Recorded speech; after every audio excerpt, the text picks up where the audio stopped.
فاسألوا أهل الذكر إن كنتم لا تعلمون. Zubair suka bawa 2 tongkat tajam ditaruh di pundaknya 2, gitu kan? Punya ciri khas warna. Dia kalau berhadapan musuh di medan perang, peperangan manapun, Zubair ini selalu dia di depan. Ini musuh, dia di depan sini. Pasukan muslim di belakang ini. Sambil ngelihat mukanya musuh ini. Nah. Tunggu di belakang takbir, dia masuk serbu duluan, sendirian. Sampai ke belakang pasukan musuh, dia kembali lagi. Mati terbunuh, mati syahid. Saking beraninya, luar biasa gitu. Sampai musuh ketakutan kalau dia ada, karena 1 orang bisa ngocak-acik macam-macam, gitu kan. Seperti itulah. Dan yang panen pahalanya siapa? Abu Bakar. Karena dakwah, gitu kan. Karena sampaikan. Kemudian teman-teman sekalian, tidak cukup sampai situ. Dia mendatangi sahabat dekatnya Zubair. Juga satu dijamin masuk surga. Talha bin Ubaidillah. Ini juga satu yang dijamin masuk surga. Orang yang terkenal, dia bersaing dengan Utsman bin Affan dalam sedekah. Kalau antum dengar di YouTube sudah ada serial sahabat, alhamdulillah sudah sampai 18 serial sahabat. Salah satunya adalah Talha bin Ubaidillah. Bagaimana infaknya dalam hidupnya, luar biasa kiprah-kiprahnya dalam peperangan. Sampai Talha bin Ubaidillah ini diberikan julukan sama Abu Bakar adalah perang Uhud miliknya Talha bin Ubaidillah. Karena waktu Nabi SAW terdesak, dia menahan Nabi dengan badannya. Sampai dia pingsan gara-gara luka semua badannya. Tangannya sampai terputus, giginya sampai ompong, gitu kan, di perang Uhud itu. Sampai para sahabat memuji, mengatakan, ompongmu membawa masuk surga, gitu. Lah ya, karena jatuh giginya disuruh kena membela Nabi SAW. Dan mereka mengatakan Allah memberikan ketampanan pada Talha justru pada saat dia sudah ompong lebih tampan lagi, gitu. Lah iya, begitu dinukil dalam riwayat.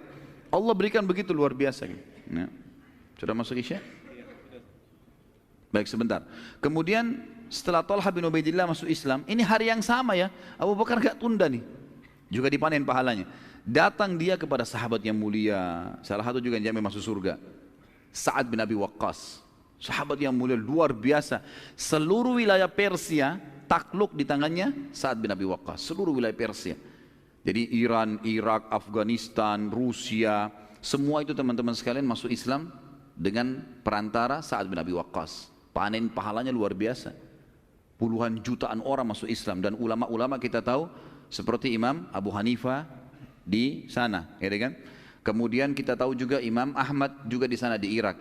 Kita tahu enamnya ahli hadis, ya, Bukhari, Muslim, Abu Dawud, Tirmidzi, Ibnu Majah, Nasai, ini semua ada di negeri Persia sana. Imam Bukhari dari negeri Bukhara, Imam Muslim dari Nisabur, semuanya wilayah Rusia ini. Semuanya dipanen oleh pahalanya Sa'ad bin Waqqas. Dan yang membuat dia masuk Islam adalah Abu Bakar. Dan yang terakhir masuk Islam dengan Abu Bakar, bukan terakhir ya, pada hari itu saja masuk Islam seorang sahabat Nabi yang lain yang juga dijamin masuk surga, Abdurrahman bin Auf radhiyallahu anhu. Ini juga masuk Islam di tangannya Abu Bakar. Orang-orang yang besar-besar semua ini masuk Islam di tangannya, hanya karena yakin, oh ya ini Rasulullah, udah sampein langsung, nggak ada keraguan sama sekali, gitu. Seperti itulah yang luar biasanya. Maka Abdurrahman pun mengucapkan syahadat. Siapa yang tidak kenal Abdurrahman? Sampai Umar bin Khattab pada saat mau meninggal, yang mengumpulkan 6 orang sahabat yang tersisa yang masuk surga, dia tunjuk Abdurrahman menjadi kandidat terkuatnya. Tapi dia nggak mau tunjuk, Umar radhiyallahu anhu tidak mau tunjuk. Umar mengatakan, hai Abdurrahman, kau memimpin majlis untuk memilih kandidat khalifah setelahku, tapi kau pemimpin majlisnya. Dan pada saat itu pun Umar mengatakan, kalau Abdurrahman yang jadi saya setuju. Karena dia luar biasa percayanya dengan orang ini. Ini juga masuk Islam di tangan Abu Bakar radhiyallahu anhu. Kemudian teman-teman kita tutup dengan untuk sekarang ya, sampai azan Isya saja ini. Dari kasus ini dapat diambil pelajaran bagaimana kecerdasan dan juga gagasannya dan ketegasan, kejelian, kecerdasan Abu Bakar radhiyallahu anhu dalam mendakwakan Islam.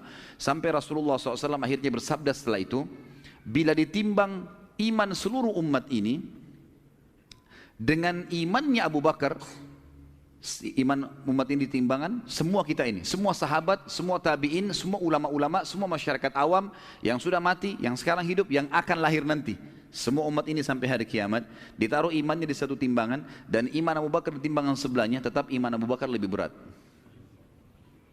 Karena tidak ada ragu, halal halal, haram haram, selesai. Hidupnya untuk itu sudah, nggak ada bimbang, nggak ada ragu, benar nggak ya, nggak ada sama sekali.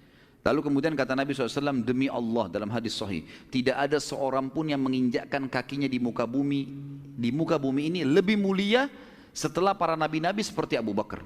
Sampai ulama mulai kesimpulan bahwasanya setelah nabi-nabi ya, yang datang adalah Abu Bakar radhiyallahu anhu. Ini sahabat Nabi yang mulia. Jadi sahabat-sahabat Nabi Isa, sahabat Nabi Musa semuanya itu masih di bawahnya Abu Bakar radhiyallahu anhu, karena beliau adalah sahabat Nabi SAW. Dan memang beliau adalah dipuji oleh Nabi SAW seperti ini. Dan tentu masih banyak sekali julukan-julukan yang diberikan oleh Nabi SAW yang akan kita lihat di kedepannya. Di antaranya adalah diberikan julukan As-Siddiq yang akan kita ceritakan pada kisah Isra Mi'raj insyaallah. Mungkin begitu dulu, kita sholat isya dan kita lanjutkan insyaallah setelahnya. Subhanakallahumma bihamdika asyhadu an la ilaha illallah astaghfirullah wa atubu ilaik. Wassalamualaikum warahmatullahi wabarakatuh. Assalamualaikum warahmatullahi wabarakatuh. Alhamdulillah wassalatu wassalamu ala rasulillah.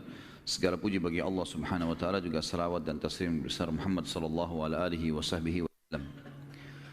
Kita sekalian kebahasan tentang dakwah terang-terangan. Dakwah terang-terangan. Kita pindah teman-teman sekalian di subjudul yang lain setelah berjalan beberapa waktu, tapi saya pribadi tidak menemukan beberapa bulan, beberapa hari kah jaraknya ini, tapi yang jelas Allah subhanahu wa ta'ala memerintahkan setelahnya baginda Nabi SAW yang disebutkan dalam surah Al-Hijr, surah nomor 15 ayat 94 sampai 99. Surah ini menjelaskan tentang perintah Allah yang maha tinggi dan maha pemurah untuk menjelaskan atau menyampaikan agama kepada seluruh masyarakat Mekah, bahkan keluar dari Mekah sekalian. Bunyinya a'udzubillahi minasyaitonirrajim, fasda' bima tu'mar wa a'rid 'anil musyrikin inna kafainakal mustahzi'in alladzina yaj'aluna ma'allahi ilahan akhar fasawfa ya'lamun wa laqad na'lamu annaka yadiku sadruka bima yaqulun fasabbih bihamdi rabbika wa kum minas sajidin wa'bud rabbaka hatta ya'tiyakal yaqin. Sampaikanlah hai Muhammad, fasda' itu perintah, kata Amr. Sekarang kau sampaikan hai Muhammad secara terang-terangan segala apa yang diperintahkan kepadamu dan berpalinglah dari orang-orang musyrik. Yang tidak mau menerima, tinggalkan saja. Yang penting kamu selalu sampaikan. Tidak usah khawatir kamu disakiti atau kamu diganggu. Sesungguhnya kami akan memelihara kamu dari kejahatan orang-orang yang mengolok-olokmu, yaitu orang-orang yang menganggap ada Tuhan yang lain di samping Allah atau menyekutukan Allah. Maka mereka kelak akan mengetahui akibat perbuatan mereka. Dan kami sungguh-sungguh mengetahui bahwa dadamu menjadi sempit disebabkan apa yang mereka ucapkan. Dan sebagian ulama tafsir mengatakan ini adalah informasi tentang para da'i. Kalau pada saat mereka ceramah, ada saja orang yang terima, ada saja orang yang nolak. Kalau Nabi SAW begitu pastilah. Tidak semua orang itu 100% bisa diterima gitu. Kecuali dengan orang-orang yang berakal, yang memang tahu, seperti kita tahu kasus para sahabat ridwanullah alaihim yang memang hatinya bersih, pikirannya jernih, mereka langsung menerima dakwah Nabi SAW. Tapi seperti Abu Jahal, Abu Lahab, yang jelas-jelas tokoh-tokoh masyarakat, orang kaya, pinter, tapi nolak. Subhanallah, ada saja yang nolak. Dan kami sungguh-sungguh, kata Allah SWT, mengetahui bahwa dadamu menjadi sempit disebabkan apa yang mereka ucapkan, maka bertasbihlah. Balas itu dengan zikir kepada Allah dan dengan memuji Tuhanmu, dan jadilah kamu di antara orang-orang yang sujud, selalu sholat, tidak usah pedulikan dengan hal-hal seperti itu, dan sembahlah Tuhanmu sampai kematian datang kepadamu. Karena ayat inilah turun di malam hari, baginda Nabi SAW pada keesokan harinya naik ke atas bukit Abi Kubais.